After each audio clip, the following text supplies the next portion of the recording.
नमस्कार। अब हम करेंगे हल संधि।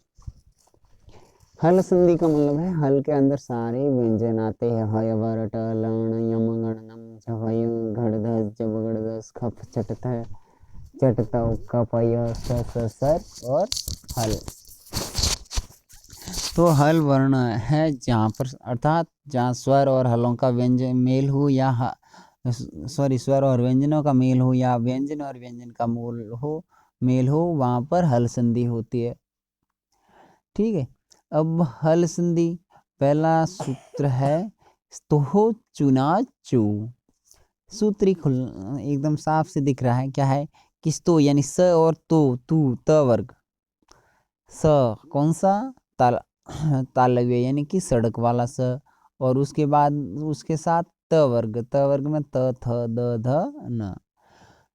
कहने का मतलब है कि तालव्य सकार और त वर्ग के साथ में या उस पहले या बाद में, इन वर्णों से पहले या बाद में शलगम वाला श यानी कि तालव्य श और च वर्ग च छ ज झ ञ ये आए तो पहले वाला त वर्ग और तालव्य सकार यानी सड़क वाले स की जगह भी यही हो जाएंगे। कौन हो जाएंगे कि तालव्य सकार सलगम वाला सकार या स और च छ ज झ ञ। कैसे? उदाहरण लिखा हुआ है, देखो क्या लिखा है। रामस शेते, पहले संधि विच्छेद करो तो क्या होगा रामस। यहाँ पर देखो लास्ट में स सड़क वाला है, फिर उसके बाद में प्लस शेते यहाँ शलगम वाला श है जी।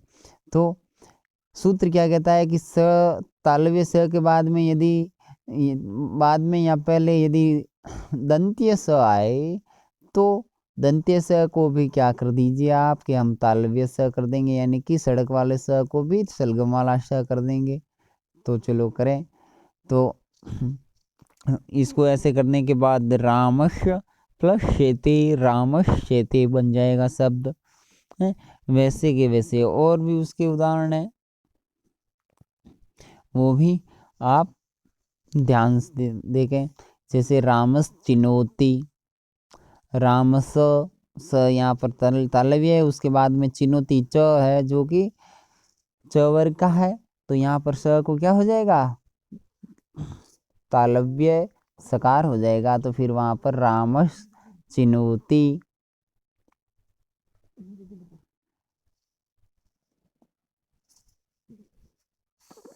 नेक्स्ट उदाहरण है कि शात।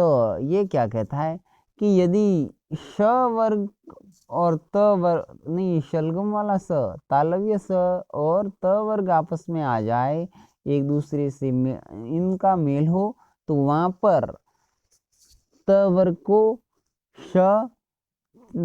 को च वर्ग नहीं होगा।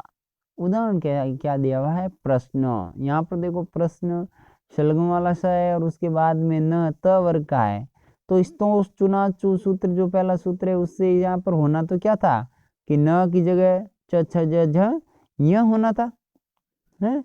तो यहाँ पर यह की प्राप्ति भी हुई, लेकिन उसके बाद सूत्र आ गया शात। ये सूत्र ये कहता है कि यदि तालव्य श और त वर्ग आपस में मिले तो वहाँ पर त वर्ग को च वर्ग नहीं किया जाएगा। तो यहाँ पर प्रश्न का प्रश्न ही रहा, यहाँ पर इसमें कोई परिवर्तन नहीं हो सका।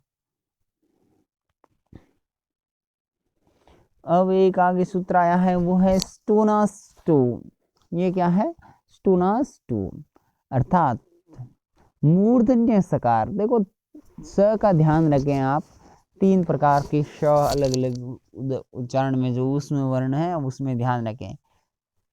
एक जो अपन शुरुआत में लिखते हैं वो है तालव्य श, उसे तालव्य कहते हैं, यानी कि उसका उच्चारण स्थान तालु से है, जिसे अपन कहते हैं शलगम वाला स या शक्कर वाला श।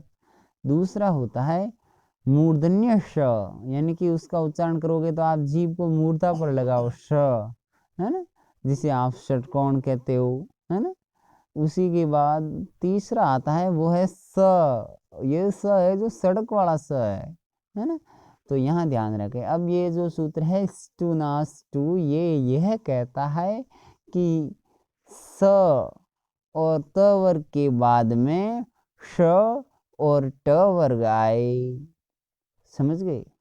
यानी कि सड़क वाले स और त वर्ग के बाद में या पहले शलगम वाला स, नहीं सॉरी षटकोण वाला स या ट वर्ग आए, तो जो सड़क वाला स और त वर्ग है उनकी जगह शलगम वाला स और ट वर्ग हो जाएगा। यानी कि सेम कंडीशन है जो इस तो चुनाव सूत्र में थी कि यदि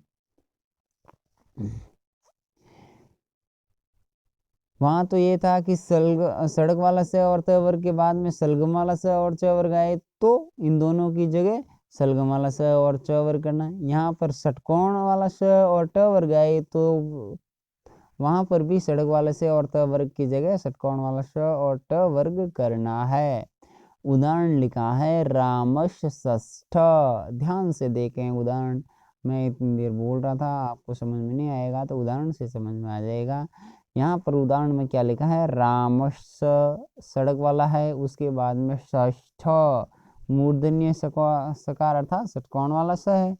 तो कहते क्या करो इसको, स्टूनास्तु ये सूत्र क्या कहता है कि सड़क वाला स और त वर्ग के बाद में षटकोण वाला स और ट वर्ग आए तो सड़क वाले स को भी आप षटकोण वाला स कर दो, चलो कर दिया। तो यहाँ पर सड़क वाले स की जगह षटकोण वाला स कर दिया।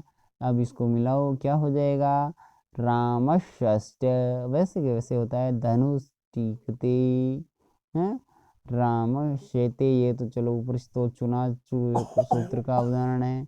तो ऐसे उदाहरण आपको ढूंढ करके अभ्यास करना है।